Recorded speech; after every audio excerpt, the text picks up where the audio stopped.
টানা বৃষ্টিতে বিপর্যস্ত পাহাড়, বারবার ধসের কারণে ব্যাপক ক্ষতিগ্রস্ত বাংলা সিকিম লাইফলাইন 10 নম্বর জাতীয় সড়ক। সড়কের পরিস্থিতি এতটাই ভয়াবহ যে অনির্দিষ্টকালের জন্য ওই জাতীয় সড়ক বন্ধ করে দিয়েছে প্রশাসন, যার ব্যাপক প্রভাব পড়েছে পর্যটনে। গত এক মাসে ক্ষতি হয়েছে প্রায় 45 থেকে 50 কোটি টাকা।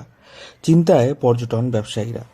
প্রথমে অক্টোবরে হরকা পান, তারপর আবার এখন বৃষ্টিতে তিস্তা নদী গ্রাস করতে শুরু করেছে 10 নম্বর জাতীয় সড়ক। মেরামত বা সংস্কার তো দূরের কথা, আগামীতে এই সড়কের অস্তিত্ব থাকবে কিনা তা নিয়ে সংশয়ে পর্যটন ব্যবসায়ীরা।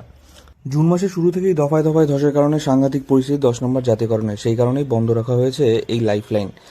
তার জেরে পড়েছে উত্তরের পর্যটনে। খালি জুন মাসেই পর্যটনে 45 থেকে 50 কোটি টাকার ক্ষতি হয়েছে, আর এই ক্ষতির ফল সুদূর প্রসারী হবে বলে আশঙ্কা করছেন পর্যটন ব্যবসায়ীরা।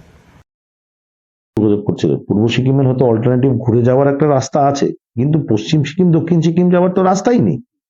তো সেক্ষেত্রে সার্বিকভাবে এর প্রভাব সিকিমে যেরকম পর্যটনে পড়েছে, তার সঙ্গে আমাদের এটাও মাথায় রাখতে হবে যে আমাদেরই একটি জেলা রাজ্যের, তার নাম কালিম্পং, আস্তে আস্তে সেটা ল্যান্ডলকড হয়ে যাচ্ছে। সেই জায়গা থেকে দাঁড়িয়ে সার্বিকভাবে পর্যটনের ক্ষেত্রে একটা সামগ্রিক প্রভাব পড়েছে এই অঞ্চলে। এবং সেটা যদি আমরা আনুমানিক একটা আর্থিক জায়গা থেকে ধরি, সেটা দেখা যাবে যে অ্যারাউন্ড 40 to 50 crores এর মধ্যে ওভারঅল যে বিজনেস আমরা জুন মাসটাতে শুধু করি, যেহেতু জুন মাসে আমাদেরকে কিন্তু পর্যটনের সিজন বলে ধরে নেওয়া হয়, এবং 20 তারিখ জুন অব্দি প্রচুর সংখ্যক টুরিস্ট থাকে, অকুপেন্সি 85% to 95% অকুপেন্সি থাকে আমাদের এই অঞ্চল। সেটা এই বছরের অকুপেন্সি নেমে এসছে 30%। কিছু সংখ্যক ব্যবসা যারা এ বিষয়ে জিটিএর পর্যটন সচিব নর্দেন শেরপা বলেন, 10 নম্বর জাতীয় সড়ক উত্তরের যোগাযোগের একটি নির্ভরশীল মাধ্যম।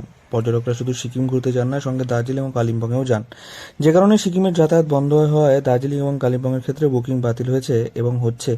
এতে অবশ্যই প্রভাব পড়েছে। অন্যদিকে eastern Himalayan tour and travels operator association কার্যকরী কমিটির সদস্য দেবাশিস মৈত্র বলেন যে জাতীয় সড়কের যা পরিস্থিতি, তাতে কোন গাড়ির চালক এখন আর এই রাস্তা দিয়ে যেতে চাইছে না। পর্যটকরাও একে একে বাতিল করছেন। পর্যটন দপ্তর ও জেলা প্রশাসন সূত্রে জানা গিয়েছে, পর্যটকরা সচরাচর শুধুমাত্র সিকিম ঘুরতে যান না, দার্জিলিং ট্যুয়ার্সকে সঙ্গে রেখেই ট্যুর প্ল্যান করে থাকেন। কিছু সংখ্যক পর্যটক সিকিম না যেতে পারে দার্জিলিংয়ের দিকে গেলেও সেই পরিমাণ সামান্য। জুন মাসে যেখানে 80 থেকে 85% বুকিং থাকে, সেখানে বুকিং নেমে এসছে 15 থেকে 20%। যেই রাস্তায় তারা 4 থেকে 5 ঘন্টা যেয়ে যেত, সেই রাস্তায় এমনও গেছে কোনো কোনো দিন যে 12 ঘন্টায় তারা গ্যাংটক গিয়ে পৌঁছেছে। তো সেই এক্সপিরিয়েন্সটাও তো ভালো না। এটাও তো নেতিবাচক প্রভাব পড়ছে পর্যটনের ক্ষেত্রে, আমাদের অঞ্চলের ক্ষেত্রে।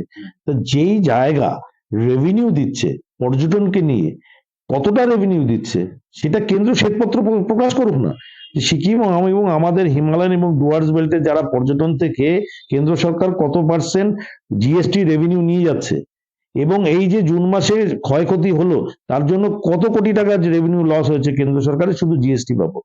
এই শ্বেতপত্রটা প্রকাশ করুক, তাহলেই ক্লিয়ার হবে যে পর্যটন শিল্পের সামগ্রিকভাবে এই অঞ্চলের মানুষ এবং সরকারের রেভিনিউ কতটা ক্ষতিগ্রস্ত হচ্ছে। রবিজোড়া থেকে তিস্তাবাজার এলাকায় ধস সরিয়ে মেরামতের কাজ চালিয়ে যান চলাচল বন্ধ রয়েছে। তবে শিলিগুড়ি থেকে পানবুয়ে কালিম্পং যাওয়ার রাস্তা খোলা রয়েছে। রংপুর থেকে লাভা মানসাং যাওয়ার রাস্তাও খোলা রয়েছে বর্তমানে। শিলিগুড়ি থেকে অনির্বাণ রায় রিপোর্ট, লোকাল 18 বাংলা।